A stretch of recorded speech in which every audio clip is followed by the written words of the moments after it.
Il y a quelques jours, j'ai présenté ma version de l'oracle Béline, en particulier dans sa version augmentée, avec une série de cartes supplémentaires, en fait 3 fois 7 cartes supplémentaires pour les 3 planètes qui ne sont pas représentées dans le jeu de Béline original. Et une spectatrice de la chaîne, Germaine, a demandé s'il était possible de voir un peu mieux ces cartes, ces nouvelles cartes.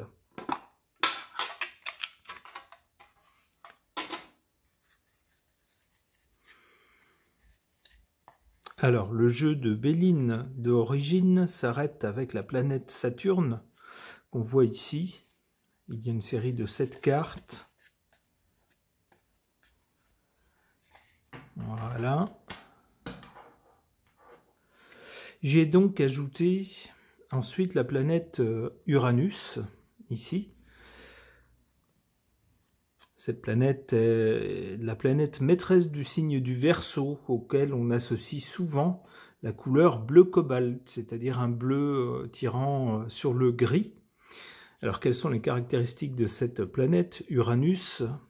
C'est d'abord la première planète qui a été découverte, si on peut dire de façon artificielle, mais grâce à un outil qui a permis de voir ce qu'on ne voyait pas avant, et puis donc de trouver cette planète. Cette planète a été trouvée, si mes souvenirs sont bons, si mes infos sont exactes, je crois que c'est vers 1781, c'est-à-dire un peu avant la Révolution américaine et la Révolution française. La planète a été trouvée alors que c'est la planète du Verseau, le signe opposé au lion qui représente la royauté. Et cette planète Uranus, lorsqu'elle a été trouvée, se trouvait justement dans le signe opposé à son signe de domicile. Elle se trouvait en Lion.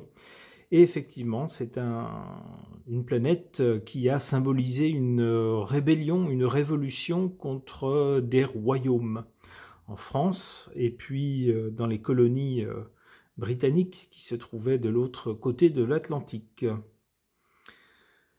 C'est donc une planète qui signe une révolution, alors pas forcément une révolution sanglante, mais du moins la fin d'un régime, d'une sorte d'autorité pour passer à autre chose. Souvent avec Uranus, on refuse les contraintes, on refuse que d'autres aient la main mise sur nous. C'est une planète d'indépendance, c'est aussi une planète d'invention, d'originalité. On choisit d'aller son propre chemin, de faire les choses à sa façon, là où se trouve Uranus. C'est aussi une planète qui correspond au modernisme, à toutes sortes d'appareils modernes. On rompt, là où se trouve Uranus, on rompt avec la tradition, avec ce qu'on a l'habitude de faire ou ce qui a l'habitude d'être vu. C'est aussi une planète liée à l'électricité, aux choses qui se passent instantanément, mais aussi à l'abolition des contraintes. De tout ce qui est contrainte, c'est repoussé, en particulier l'espace et le temps. On va avoir des appareils qui permettent de s'affranchir de l'espace et du temps, là où se trouve Uranus.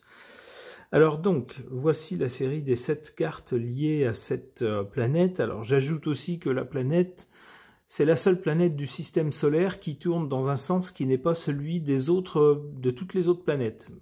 C'est donc une planète originale.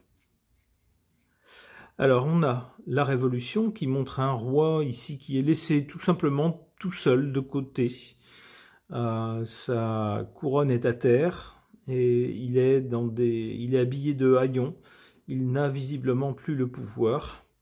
Les gens se sont organisés à côté de lui, tout simplement. C'est la carte de la Révolution. Ensuite, on a cette carte de l'éclair ou de la foudre. Ça peut être un éclair de compréhension instantanée aussi, par exemple. On a ici la technologie avec toutes sortes d'appareils et de techniques modernes. Ici, la libération. On se libère d'un joug ou de ses chaînes. L'originalité. l'électricité et les réseaux sociaux qui permettent de mettre tout le monde plus ou moins sur le même pied d'égalité. C'est aussi l'une des fonctions d'Uranus. En fait, Uranus favorise une forme de pouvoir égalitaire, c'est-à-dire à chacun de jouer, mais chacun part avec les mêmes chances, mais pas de pouvoir dans les mains d'un seul. C'est aussi un signe de fraternité, Uranus, donc j'ai pensé que ça convenait bien aux réseaux sociaux, qui sont bien un signe des temps modernes. Arrive ensuite la planète Neptune. Alors là encore, si mes informations sont exactes, la planète Neptune a été découverte par une suite d'erreurs. On cherchait une autre planète, et puis à la suite d'erreurs de calcul, on est tombé un peu par hasard sur cette planète, Neptune. Alors qui donne déjà donc un peu le ton lié à cette planète qui, contrairement à la planète très individualiste, alors amicale mais individualiste qui la précède, Neptune est tout en sensibilité vis-à-vis des autres. Avec Neptune, le moi, l'individualisme se dissout dans le groupe. On sent qu'on fait partie de quelque chose de plus grand que soi, et ça commence par un groupe dont on ressent en fait comme une éponge, on ressent un peu les courants, les émotions, les états d'âme des uns des autres, un peu comme les siens. On ne sait pas toujours les expliquer. Alors Neptune gouverne aussi toutes les formes d'addiction. On peut avoir des médicaments, on peut avoir de l'alcool, on peut avoir des substances moins recommandables, mais aussi le jeu, aussi tout un tas de manies difficilement explicables. Ça peut être ça. Neptune gouverne également l'inconscient. L'inconscient, mais aussi l'inconscient collectif, c'est-à-dire des choses qui peuvent marquer une génération, comme les modes aussi, l'ambiance aussi, l'ambiance générale qu'il y a. On dit que c'est l'octave supérieure de la Lune. Alors souvent, l'une des couleurs qui sont associées à Neptune, c'est une sorte, on pourrait dire, de turquoise. C'est ce que j'ai essayé de rendre dans cet écusson. Alors Neptune gouverne aussi parfois des sentiments, des impressions un peu confuses, un peu diffuses. On est relié à une sorte d'invisible. Ça peut être à l'inconscient collectif. Ça peut être à d'autres choses qu'on ne sait pas trop expliquer. On a foi en quelque chose de plus grand que soi avec Neptune. On a des impressions pas toujours explicables. C'est aussi avec Neptune des choses qui apparaissent et qui disparaissent. C'est le refus aussi d'un contact trop brutal avec la réalité. Là où est Neptune, on est très sensible, on a l'âme artiste, inspirée. On sait trouver le beau, la grâce autour de soi, parfois dans des petites choses, des petits détails. Et on refuse le contact brutal avec la réalité. C'est aussi une planète, on va dire, collective, communautaire. C'est une planète qui gouverne l'idéalisme, les syndicats par exemple, mais également le communisme par exemple. Toutes sortes de choses où l'individu se dilue dans un groupe pour le bénéfice de tous.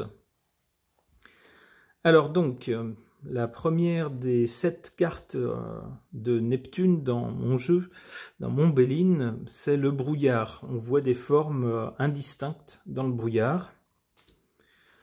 Ensuite, la dépendance avec toutes sortes de produits qui peuvent créer de la dépendance.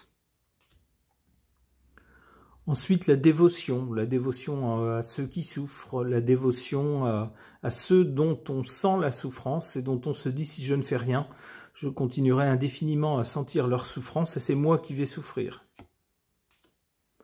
La foi, alors qui peut être une foi en une religion établie, mais aussi la foi en autre chose, ça peut être la foi en la vie en général, la foi en quelque chose d'invisible. Ça peut être une foi qui aide dans la vie, ça peut être malheureusement aussi parfois une foi en de fausses religions ou des religions d'escrocs, parfois. Le sommeil qui aurait pu être aussi l'inconscient.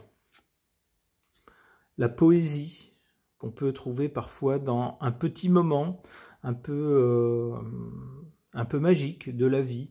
Parfois c'est pas grand chose, parfois ça peut être un sourire, parfois ça peut être un geste désintéressé, parfois ça peut être une jolie musique ou un mouvement gracieux d'une personne jolie. Alors ça ne va pas plus loin, c'est juste un moment beau dans la vie de tous les jours. C'est ces petits moments qui marquent de la poésie. Mais aussi avec Neptune, on a malheureusement aussi, puisque c'est une morale un peu particulière, on a également la fraude. Certains neptuniens ayant la fâcheuse tendance à ne pas trop faire la différence entre ce qui est à eux et ce qui est aux autres. Bah, tout est collectif avec eux, c'est un peu ça. Et puis si un tel a tellement plus qu'il lui en faut, alors que moi j'ai tellement de mal à joindre les deux bouts, ma foi, est-ce que c'est vraiment un crime si je lui en prends un petit peu? C'est un peu l'idée derrière la fraude, qui souvent pour certains neptuniens peut être la solution de facilité. Ensuite, on arrive aux cartes de Pluton. Alors Pluton, c'est une toute petite planète qu'au début on n'a pas vue, mais dont on a soupçonné l'existence parce que on a vu que la course d'une planète, au lieu d'avoir une course normale comme ça, était déformée par quelque chose qui l'attirait avant qu'elle reprenne sa course normale. On s'est dit, il doit y avoir quelque chose par là, qui a un magnétisme tellement fort que ça déforme la course de la planète. Au lieu d'avoir une course comme ça, ça fait ça. Et en cherchant bien, on a trouvé Pluton, une planète toute petite, mais très dure, très magnétique. Pluton, c'est l'astre le plus éloigné du Soleil, donc a priori avec des valeurs les plus éloignées possibles du Soleil. Le Soleil, c'est la lumière, c'est la vie. Et bien Pluton, c'est les ténèbres et c'est la mort. C'est aussi ce qu'il y a de plus essentiel. Autant avec le Soleil, on va s'attacher surtout à ce qui se voit, aux signes extérieurs de puissance, de beauté, tout ce que vous voulez, mais tout ce qui se voit. Avec Pluton, c'est un peu l'inverse. Pluton ne se paye pas d'apparence. Pluton cherche le pouvoir réel, essentiel, l'essentiel des choses. Il veut aller à l'authentique, à l'essentiel. On a donc, en première carte de Pluton, eh bien l'essence de la matière, l'atome, qui, quand on le casse, dégage une énergie formidable, l'énergie atomique, qui peut servir à produire une énergie presque illimitée pour vivre tous les jours, pour alimenter toutes sortes d'appareils, mais aussi pour créer des bombes qui malheureusement sèment la mort. Dans le même ordre d'idée, on a l'ADN qui est un peu le code-barre de nos cellules qui leur dit quoi faire, comment elles doivent se comporter, et lorsqu'il est altéré, malheureusement, on peut avoir des soucis de graves problèmes de santé, par exemple.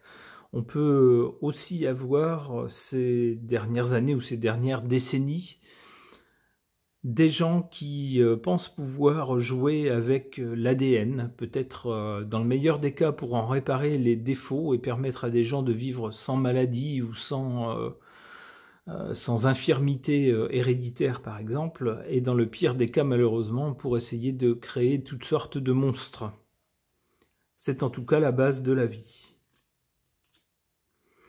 La résistance. Pluton est connu pour, là où il se trouve dans un ciel de naissance, appliquer une sorte de stress constant.